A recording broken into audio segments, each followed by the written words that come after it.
I'm famous and talk like I'm cool. I'm not sure if it's more for me or for you. All right, everybody, welcome back to Team Previews number 2. We got Joe Gibbs Racing. 9 wins last year. We covered Kevin Harvick last episode. He had 9 wins. So Joe Gibbs Racing just matched Kevin Harvick as a whole. But 7 of those 9 wins come from Denny Hamlin, the guy who gave Harvick a run for his money most of the season. 55 top 5s among the team, 25 more than Stewart-Haas Racing, and 77 top 10s, which is 13 more than all Stewart-Haas Racing. What can Joe Gibbs Racing do this year to make them make that 9 wins go up to, where they used to be, 15, almost 20 wins as a whole? I'd say start hot, continue being hot throughout the season. We saw Denny Hamlin started off with the Daytona 500, and then he goes on to win a great amount of races over the year. Kyle Busch was off the entire season, raced like crap. Whether you want to attribute that to no practice or, too much on his plate, who knows? Eric Jones, I don't think he's a good driver. Or I don't think he fit the Joe Gibbs Racing structure. He wasn't able to perform in the 20 car. He's gone now.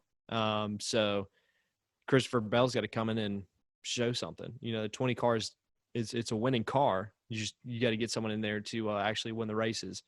Then Martin Truex Jr., he's going to win more races. A lot of road courses this year, so he's going to have a good shot at those road courses. So I think, I think they have a really good shot at being the top team with the most wins this year, just because their top 2 drivers or really top 3 drivers, depending on if Kyle Busch comes back with vengeance this year, their top 2 drivers could easily win 5-6 races apiece. So overall, I really think that Joe Gibbs is going to have a good year. Will they win the championship? I don't think so, but they're certainly going to be in the mix come November. Yeah, it's hard to say, argue that they won't win a championship. I think over the past couple of years, Martin Truex Jr. has really kind of branched out as what he used to be. He used to be dominant on mile and a halves, and he went most of his career without winning a short track. And he won the past 2 Richmond races. He won the last 2 Martinsville races before Chase Elliott won this fall. He's really like an all-around driver. Great on road courses, great on mile and a halves, great anywhere you go. So I think he's going to be definitely one of the ones to watch, especially with all the road courses this year. But Denny Hamlin, I don't see him having a 7-win season again. I hate talking about him. He's one of the best to never win a championship, because I think he deserves one. He's such a good driver, and I'd love to see him hoist a cup at the end of the year. But you mentioned Kyle Busch just having an awful year last year. Obviously got his 1 win at Texas, but just something wasn't clicking. This year he's going in with a new crew chief. Hopefully things will change. I like seeing Kyle Busch run up front. Went the longest time. Just feel like everybody did. Went through the phase where just like Kyle Busch was wrecking people. It was a rough time in this sport. But I've mentioned 77 top 10s for that team. The team's running super consistent. They just aren't getting the drivers in the Final 4. So I'm going to pose the same question that we posed for the Stewart-Haas run. What do you mean not getting drivers? They had half the top 4 last year. Or no, Did Truex make it? Yeah, Truex made it. It was Keselowski and Logano. Okay. Well, they basically, I would say that they had basically 2 drivers in it. Yeah, but they didn't have 2 of the most dominant cars all year. You look at it, it was Harvick, Hamlin. They were just in a league of their own. Then you had Elliott with 5 wins right below him. And then there's Truex running really good. Couldn't win a race. He won a few, but just constantly running up front. Then you had Kyle Busch and Eric Jones just not doing anything. This team, when they had the lineup Carl Edwards in the 19, Kyle Busch, Eric Jones or Matt Kenseth in the 20, and then Denny Hamlin. That team's like a dream team if you're Joe Gibbs Racing. And are they going to get there with Christopher Bell? Maybe. I think Christopher Bell's a great driver, but they just aren't as dominant as what they used to be. And I don't know, probably shine some light for other teams going in there and being able to be that top team. And I think they can be it with Christopher Bell. Who knows? We're going to have to see, but I don't know which one of those three drivers, other than Denny Hamlin, can go out there and win a championship. I think it's Martin Truex Jr., but then I think we're going to see a resurgence from Kyle Busch.